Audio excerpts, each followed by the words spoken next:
breaking down that infamous Philadelphia foot chase once and for all. Welcome to National Treasure University, where we explain how National Treasure did, in fact, get things right. After their adventure at Independence Hall, Ben, Abigail, and Riley decide that they need to take to the streets of Philadelphia to ensure that the villains can't get their hands on their treasure hunt clues. And since that time, many local Philadelphians have been very annoyed by the foot chase that ensued. So let's take a moment to understand our characters' routes through Philadelphia after exiting the south door at Independence Hall, beginning with Abigail and Riley.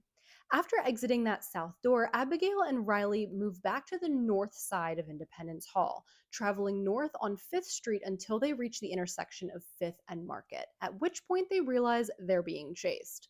They turn right or east on Market Street, but their next destination would be better served by turning west. So they move west on Market Street until they reach Reading Terminal Market. They pass through the market and exit the north side of the building by taking a left or moving west onto Arch Street towards Broad Street. We know this because the next time we see Abigail and Riley, they are heading towards City Hall with the Philadelphia Masonic Temple on their left. This means they're traveling south on Broad.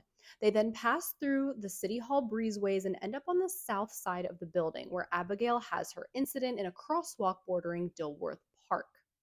This gives us a final route that looks something like this, where our characters begin at Independence Hall and end up at City Hall for a final distance traveled of around 1.6 miles.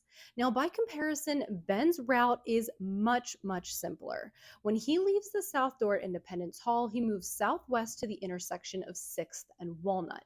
He passes through that intersection and runs southwest through Washington Square Park. And when he exits the park, he must turn east. We know this because the next time we see him, he is at Old Pine Street Church, entering the church's graveyard through a gate on Pine Street, traveling east through the cemetery, and exiting the cemetery through a gate on 4th Street. At 4th Street, he turns right or south, but this would take him out of the historic district. So he must have doubled back and gone north because we know that Phil then chases him through the historic district, including onto some roofs. So this gives us a much more compact looking route where Ben begins at Independence Hall and ends up somewhere else in the historic district for a total distance traveled of just over a mile. Now, when you overlay these routes on top of each other, it's very clear that our characters end up on completely different sides of the city.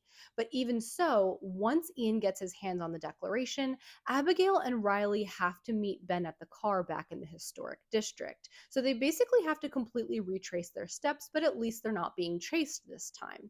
So for completeness sake, Abigail and Riley technically travel around 3 miles on this day.